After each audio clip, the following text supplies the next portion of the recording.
Now, in recent months, the cross-party consensus on tackling climate change has broken down a bit, with the Prime Minister changing targets on the introduction of electric vehicles and electric heating, seeking to make difference with the opposition.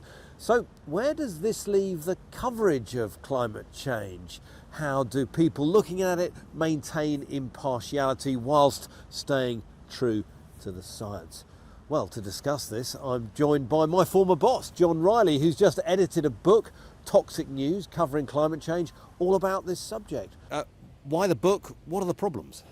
So I thought it was important that we heard from a range of journalists about what is probably the most pressing issue of our times. And I was interested in what other journalists thought about the quality of reporting on climate change.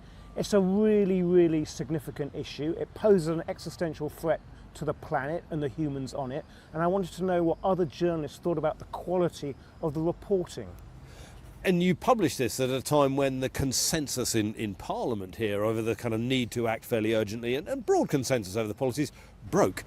It did break, and that was actually quite advantageous for the publication of the book, and in a sense gave it a slightly harder edge. I mean, I happen to think that the reaction to the U-turn sort of signifies a bigger problem.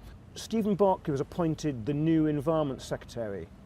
There was very little coverage whatsoever on what difference that would make to Britain's attitudes to the environment and climate change. None at all I could see.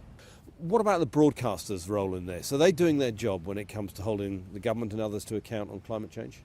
They are up to a point. So there are shows like this, which is fantastic. Other organisations have climate coverage, but it's not front and centre of their agendas.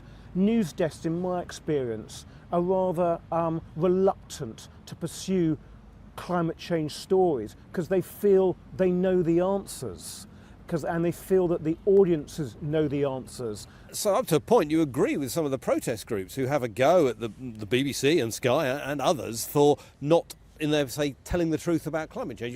You have a certain sympathy with it. I do, because I think the news desks are not taking seriously enough their responsibility to alert the public to what is happening. Until recently, you were in charge of one of those news desks. Why didn't you do more then? I did. I tried. I failed.